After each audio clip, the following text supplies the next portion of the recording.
convoca una pregunta que, la verdad, flota bastante en el aire después de revisar análisis, comentarios recientes. ¿Cuál ha sido el discurso presidencial estadounidense más desconcertante, polémico, quizás fuera de tono, podríamos decir, ante la Asamblea General de la ONU? Es una pregunta que nos lleva a mirar momentos clave, a veces bastante tensos, de la diplomacia mundial. Sin duda. Y para tratar de responderla, o al menos explorarla, bueno, consultamos distintas fuentes, ¿no? Análisis de expertos, reportajes de medios importantes como PBS, NewsHour, The Guardian, AP, también plataformas como PolitiFact, centros como el Council on Foreign Relations y, bueno, cobertura de ABC News, Al Jazeera. Ajá. Y es notable cómo muchas de estas fuentes apuntan a discursos específicos, particularmente algunos del expresidente Donald Trump. Señalan que generaron mucha controversia, mucho debate a nivel global. Claro, ahora, hay que ser claras en esto. Como bien dicen los análisis, ponerle la etiqueta de malo o fuera de lugar a un discurso, bueno, siempre tiene algo de subjetivo, ¿verdad? Totalmente. Es una percepción. Pero lo que sí podemos hacer, y esa es un poco nuestra misión hoy, es desglosar objetivamente, basándonos en esa cobertura, en esos análisis, qué elementos específicos fueron los que causaron tanta controversia. Exacto. Hablamos del tono, las afirmaciones puntuales, las reacciones que hubo en la sala, el posible impacto diplomático que se reportó. Exacto.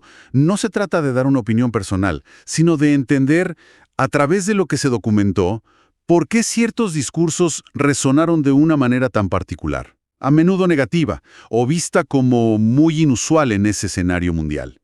Ver qué se dijo, cómo se percibió, qué ecos dejó, según quienes lo cubrieron. Perfecto. Bueno, entonces analicemos esto a fondo. Las fuentes que revisamos apuntan, y con bastante insistencia, a dos discursos de Donald Trump, su debut en 2017 y otro más reciente, en 2025. Empecemos por el primero, el de 2017. Fue su estreno ahí. Me parece bien, es lógico empezar por ahí. El discurso de 2017, sin duda llamó la atención del mundo, y no justamente por seguir la línea tradicional. Varios análisis lo marcan como un punto de quiebre, como particularmente conflictivo si lo comparamos con otros presidentes en Naciones Unidas antes. ¿Y qué fue lo que chocó tanto en ese momento? Recuerdo los comentarios sobre la dureza del lenguaje, pero ¿cuáles fueron esos puntos específicos que las fuentes marcaron como más problemáticos? Mira, lo fascinante aquí, al revisar los reportes de The Guardian y otros análisis de la época, es que la controversia tuvo como varios ejes. Primero, y quizás lo más citado por lo crudo que sonó, fue esa amenaza directa de destruir totalmente a Corea del Norte. Uf.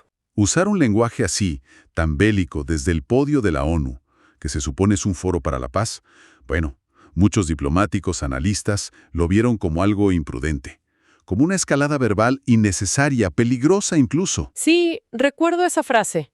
Y más allá de esa amenaza tan explícita, el lenguaje en general también causó ruido, ¿no? Me suena lo de los apodos.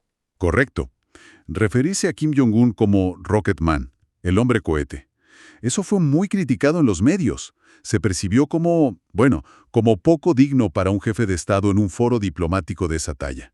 Más de campaña política que de diplomacia formal. Como que le restaba seriedad al momento, al foro mismo. Los análisis señalan una retórica muy polarizante. Un esquema de nosotros contra ellos. Habló de los justos contra los pocos malvados.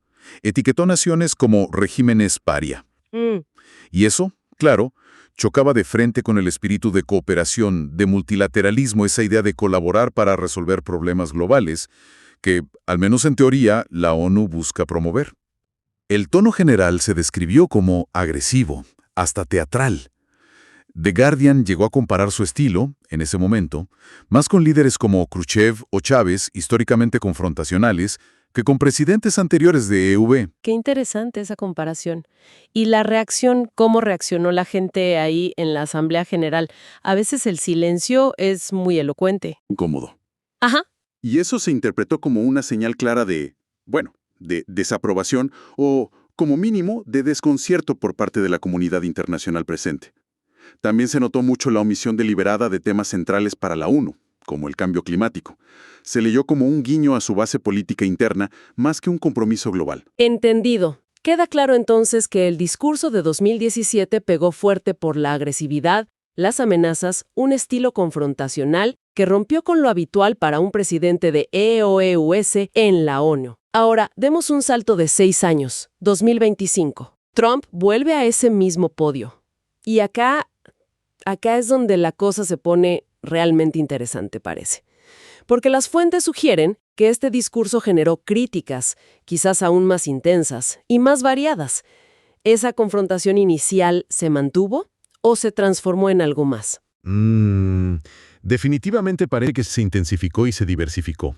El discurso de 2025, según lo que cubrieron PBS NewsHour, The Guardian, AP, PolitiFact, el Council on Foreign Relations, parece haber como amplificado algunas características del de 2017, pero sumando elementos nuevos que generaron una controversia muy fuerte. ¿Y cómo describieron el tono general esta vez?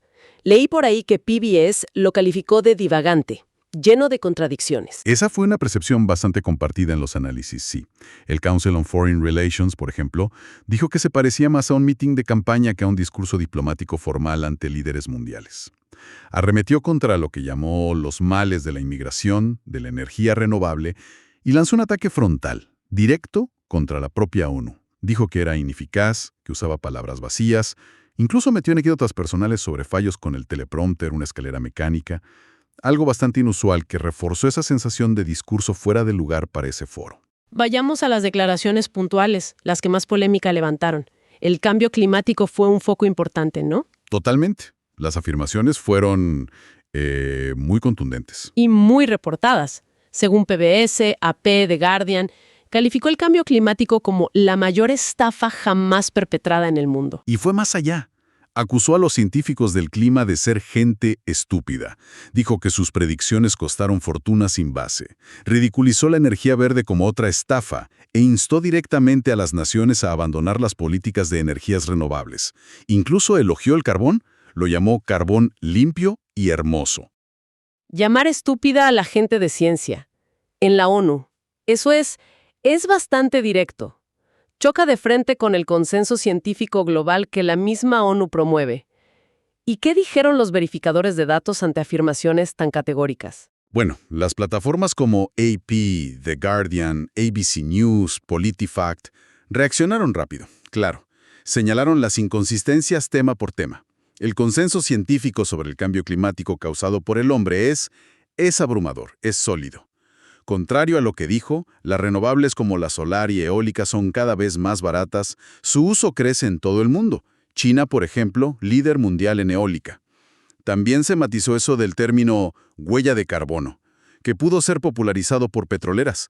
Y sobre el carbón, bueno, sigue siendo un gran contaminante, no es limpio. Y los precios de la luz en EUE habían subido, no bajado como afirmó. En resumen, los verificadores encontraron un patrón. Afirmaciones sobre el clima que iban en contra de la evidencia científica aceptada. Otro tema que tocó con dureza fue la inmigración. ¿Qué fue exactamente lo que dijo que causó tanta reacción? Fue igual de directo y polémico.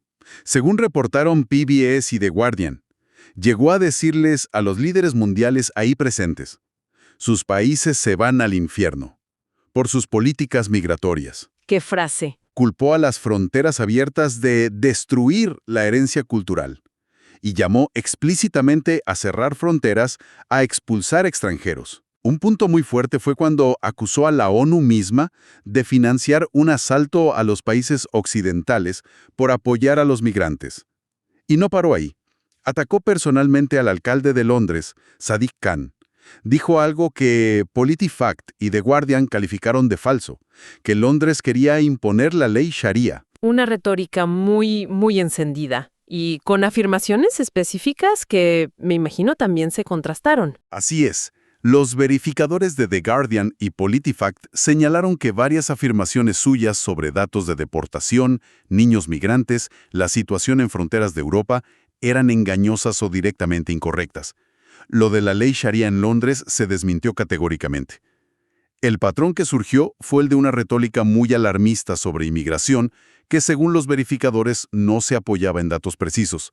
Y en política exterior, Mencionó guerras terminadas, criticó aliados. Sí, afirmó haber terminado 7 guerras interminables, algo que PolitiFact y analistas que citó The Guardian consideraron una exageración o problemático, porque o no eran guerras en sentido estricto o no habían terminado realmente.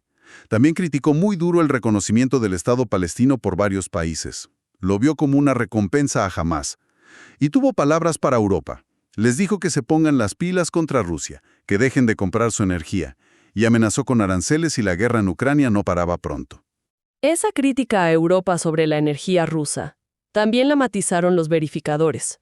Suena a simplificación. Muy grande. La Unión Europea había reducido muchísimo sus compras de energía rusa, aunque quedaban algunos vínculos, como los de Hungría. Hubo también otras afirmaciones sobre la economía de EU, precios, inflación, recortes fiscales, producción de energía que, según PolitiFact y ABC News, se presentaron de forma selectiva, mixta o directamente engañosa. Hasta contó un encuentro con el presidente de Brasil, Lula da Silva, mezclando comentarios protocolares con críticas medio veladas a la situación de Brasil. ¿Y el ambiente en la sala esta vez? Se repitió el silencio incómodo de 2017. Las fuentes, incluyendo análisis como los de Evaluating Presidential Speeches y el Council on Foreign Relations, reportan algo parecido. Silencio generalizado o aplausos muy escasos, apagados. Un contraste interesante fue que poco después, el presidente francés Macron dio un discurso defendiendo con mucha pasión el multilateralismo, la cooperación internacional, algo que muchos leyeron como una réplica indirecta, pero muy clara. Entonces, si ponemos los dos discursos uno al lado del otro, el de 2017 y el de 2025, ¿qué nos dice el análisis de las fuentes sobre cuál podría considerarse el más fuera de lugar o el más impactante? Sé que es subjetivo, pero ¿qué patrones destacan al compararlos? Mira, lo fascinante acá es que ambos rompieron moldes, pero de maneras distintas. Y por eso los dos se citan tanto cuando surge esta pregunta que nos hicimos. Como decíamos, la calificación final es subjetiva. El discurso de 2017 causó un shock, principalmente por la crudeza de esa amenaza militar directa a Corea del Norte y por un lenguaje que se sintió muy ajeno a la diplomacia tradicional. El impacto estuvo en esa beligerancia tan explícita, tan repentina. Y el de 2025 llevó esa ruptura como a otro nivel, según los análisis. El de 2025 parece haber representado un ataque más amplio y quizás más profundo al orden internacional establecido. Mantuvo un tono confrontacional, sí, pero lo extendió a muchísimos frentes. Negaciones radicales de consensos científicos globales como el cambio climático, insultos directos no solo a adversarios, sino a científicos, gente estúpida, a naciones enteras, se van al infierno. Y un rechazo frontal a las instituciones multilaterales, atacando a la propia ONU en su casa y a políticas globales clave sobre energía o migración. O sea que, si entiendo bien, las fuentes sugieren que el carácter fuera de lugar o polémico pasó de centrarse en amenazas geopolíticas específicas en 2017 a un rechazo más fundamental y más abarcador del sistema de cooperación internacional, del conocimiento científico, de las normas diplomáticas en 2025? Exactamente. Ambos discursos se saltaron las normas diplomáticas, usaron retórica agresiva, contenían muchas afirmaciones que los verificadores objetaron según múltiples fuentes. Pero mientras el de 2017 se percibió más como una desviación centrada en la geopolítica dura, el de 2025 pareció un desafío más ideológico, más sistémico, al multilateralismo, a la ciencia consensuada, a los principios mismos de la cooperación global. El ataque fue más extenso, más fundamental.